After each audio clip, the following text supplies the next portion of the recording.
आमदार होतो. आता मी निवडून आलेले प्रतिनिधी केवळ आहोत, पण अधिकृतरित्या आम्हाला प्रश्न मांडायचा असेल तर आमची ओथ झाली पाहिजे. उद्या लक्षवेधी मांडायची झाली तर त्याला आमची ओथ झाली पाहिजे, म्हणजे शपथ झाली पाहिजे. म्हणून या सगळ्या संदर्भात आमची चर्चा झाली आणि उद्या सकाळी आम्हाला 10 वाजता आम्ही सगळा आमचा निर्णय जाहीर करू.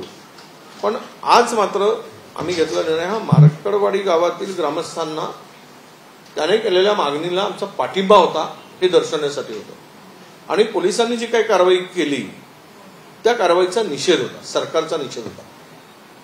समाजवादी विधायकाने नाही, पण एक मुद्दा असा आहे त्यामध्ये की आता बॅलेटच्या मागणीच्या संदर्भात जे भाजपच्या नेत्यांनी सांगितलं जातं की ज्यावेळेस पराभव होतं त्यावेळेस बॅलेटचं सांगितलं जातं, आधी ईव्हीएम का लक्षात असं हे भारतीय जनता पक्षांना एवढं जर बोलत आहे छातीटोकपणे तर मार्कडवाडी गावातील ग्रामस्थांनी घेतलेल्या निर्णयाला विरोध का करता? तिथली प्रक्रिया शासकीय, त्यांनी सांगितलं गावाला की प्रशासनाचे अधिकारी पाठवा, त्यांच्या उपस्थितीमध्ये हा मापकोल घ्या. कोण म्हणतायत ते गावकरी म्हणतायत, ते आमच्या पुढे नका करू पुरू. याला घाबरायचं काय कारण आहे? तुमच्या ईव्हीएम मध्ये दोष नसेल. अमेरिकन शास्त्र सांगतात, अमेरिकेच्या त्या युनिव्हर्सिटी, कुठल्या युनिव्हर्सिटीमधलं त्यांनी US मध्ये स्पष्टपणे भूमिका मांडली की महाराष्ट्र, आपल्या भारतातील ईव्हीएम मशीन हॅक होऊ शकतात, त्यामध्ये गडबड होऊ शकते. हे सगळे जे काही येतात यावर जी काही मोठी शंका उपस्थित झाली आहे. बघा, हार विजय आणि हारजीत हे होत असतं, पण जी संख्या मिळाली, तुम्हाला कदाचित कल्पना नसेल की भारतीय जनता पक्षाने 148 जागा लढवल्या. तुम्हाला माहिती आहे त्यात 132 जागा जिंकल्या.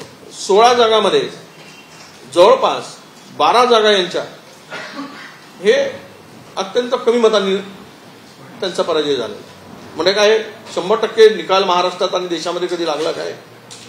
हा जो निकाल आला आहे, कुठला देश आहे, कुठलं राज्य आहे, ज्या एक हाती पकड असलेली राज्य जी आहे त्या राज्यामध्ये सुद्धा असे निकाल आले नाही. आणि कोणते मोठे तीर मारला होता सरकारने, कोणाचे फेस होते पुढे, कुठले असे लोकाभिमुख निर्णय झालेत की एवढे मतं मिळावी आणि एवढा, आणि यांचे म्हणजे 89% निकाल, 89% निकाल देण्यासारखं असं कुठलं काय झालं महाराष्ट्रात? शेतकऱ्यांच्या आत्महत्या थांबल्या, महाराष्ट्र उद्योग वाढलेत, महाराष्ट्रातील महिलांवरचे अत्याचार थांबले. काय झालं काय? असं काय झालं की इथं काय इन्फ्रास्ट्रक्चरमध्ये सगळे इन्व्हेस्टमेंट बाहेर गेली, रस्त्यावर भटकतोय तरुण नागळा होऊन, तरुणांच्या आत्महत्येमध्ये वाढ होणार हे पहिलं राज्य आहे. तरुण सुसाईड करायला लागलाय, मानसिकरित्या तरुण मानसिक खच्चीकरण चाललंय तरुणांचं. आता आपण पाहिलंय की 2 महिन्यामध्ये 60 दिवसामध्ये 154 शेतकऱ्यांनी आत्महत्या केल्याचा आकडा पुढे आलेला. कोण हॅपी आहे? असं असताना महागाई गगनाला मिळाली म्हणून महिला रडतायत. इतका महागाईने उच्चांक गाठलाय, सामान्य माणसाचं बजेट बिघडून ठेवलाय. रोडीची डाळ 200 रुपये किलो जाते, कांदा लसूण 400 रुपयाच्या बरोबर जातो. काय मिळतंय लोकांना? तरी पण लोक एवढ्या खुश होऊन मतं दिली. ही लोकसभेमध्ये शाक जनतेने दिला म्हणण्यापेक्षा लोकसभेमध्ये तर पराजय झाला होता, 100% पराजय होता. पण तिथेही काही जगलिरी करून, काही मॅनिप्युलेट करून जर काही निर्णय फिरवले गेले असतील तर मात्र त्यामध्ये ज्या बातम्या मोठ्या प्रमाणात आल्या तिथून 80-90 जागा अशाच सहज घेतलेल्या आहेत. म्हणजे भारतीय जनता पक्ष 150 जागापर्यंत अडकल्या, 200 जागापर्यंत अडकला होता, किंवा 250 पर्यंत असं म्हणतात, 150 पर्यंतच जाऊ दे. त्यामध्ये आता लोकसभा संपली, पण महाराष्ट्रामध्ये मोदी साहेबांच्या विरुद्ध मतदान झालं, तो त्या सरकारच्या विरुद्ध होता, केंद्र सरकारच्या. आणि राज्य सरकार म्हणून कामगिरी काही नाही, तरी 236 जागा मिळतात. विरोधकांना विरोधी पक्षनेता होण्यापुरती संख्या मिळत नाही. हे कोणत्याही व्यक्तीच्या डोक्यात, कोणत्याही व्यक्तीला हे मान्यच नाही. आणि म्हणूनच लोकांचा आक्रोश आहे. कुठल्या गावामध्ये फटाके फुटले नाहीत हो, नागपूरच्या फक्त काही विशिष्ट एरियात सोडलं तर. पुढे जल्लोष झाला नाही तर एवढा मॅन्डेट मिळतो तुम्हाला, काय महाराष्ट्रामध्ये दिवाळी व्हायला पाहिजे होती.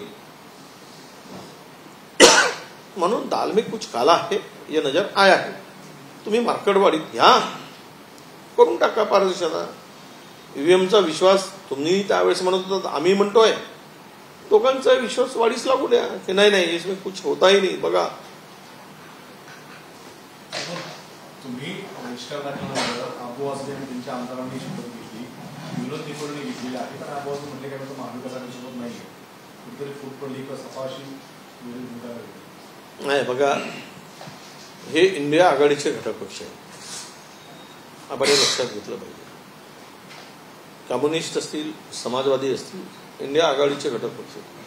महाविकास आघाडीमध्ये आम्ही तिघांच्या बैठकीमध्ये जागा वाटपामध्ये आम्ही त्यांचं स्वतंत्र मत आणि त्यांनी काही जागा माझ्याविषयी मागितल्या, त्यावेळेस आम्ही ठरवलं होतं की सिटिंग जे आहे तेवढ्यापुरती त्यांच्या जागा सोडायच्या आणि त्यामध्ये आम्ही मित्रपक्ष म्हणून जागा सोडल्या. ते महाविकास आघाडी म्हणून मवियामध्ये अधिकृत ते जर नाही म्हणत असतील तर आम्ही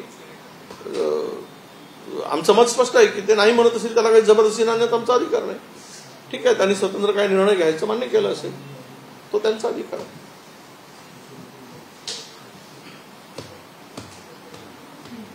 ओके, नमस्कार. मार्कडवाडीमधून तुम्हाला दूध का दूध पाणी का पाणी झाल्याचं दिसेल. अख्खा गाव ओरडून सांगतोय 80% मतं मिळालं तिथे. कसे मिळू शकतात? एक माणूस पण मापकोलला विरोध केलेला नाही, एक सुद्धा.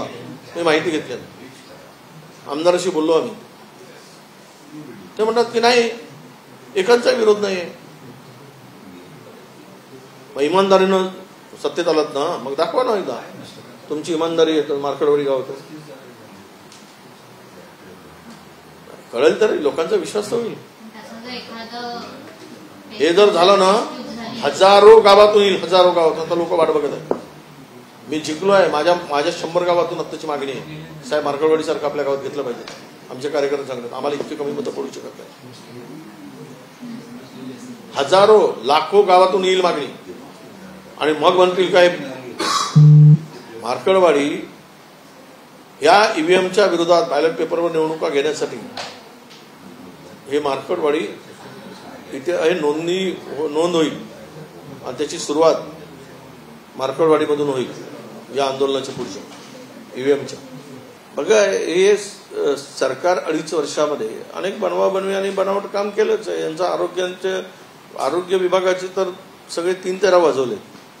आरोग्य विभाग एवढा भ्रष्टाचार महाराष्ट्राच्या इतिहासामध्ये कधी झालेला नाही. एवढं मोठं करप्शन त्या विभागामध्ये केलं गेलं. आणि गंभीर आरोप मंत्र्यावर झाले. अनेक ठिकाणी वाढवून चढ्या दराने एम्ब्युलन्स घोटाळ्यासारखे रिक्रुटमेंटमध्ये झाले, बदल्यामध्ये गंभीर आरोप झाले. आणि औषधीचा पुरवठा हा करणारा माणूस किंवा ही एजन्सी नेमकी कुणाच्या जवळ आहे का? पूर्वी हे सगळे औषधीचे अधिकार खरेदीचे आम्ही सीएसला देत होतो. डीपीटीसीचे अधिकार असतील तर जिल्हाधिकारी यांच्याकडे पैसे द्या. ते सगळे पैसे आता सेंट्रलाइज केले गेले. पर्चेसिंग सेंट्रलाइज करायची काय गरज पडली तुम्हाला? तुम्हाला का मर्यादित कंत्राटदार आपले पुरवठादार पाहिजेत? त्या जिल्ह्यामधले तिकडे लोक असताना पुरवठादार नियमित.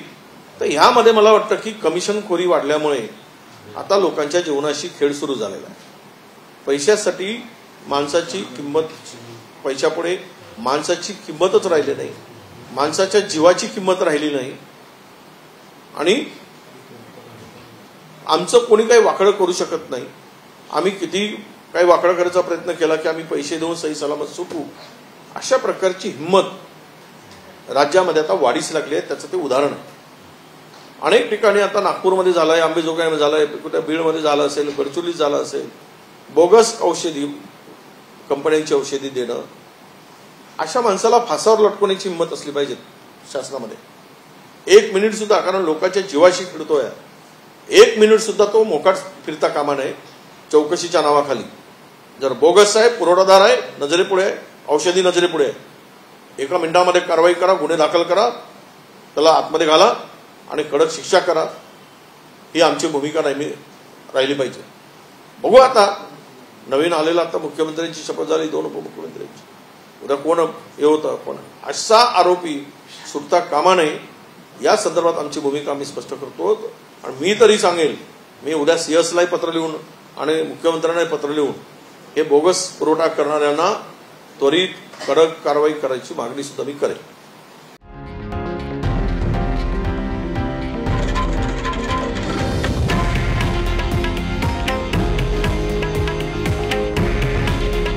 हे आहे देशातील नंबर 1 न्यूज नेटवर्क आणि आपण पाहत आहात TV9 मराठी. काळजी तुमची, हित महाराष्ट्राचं.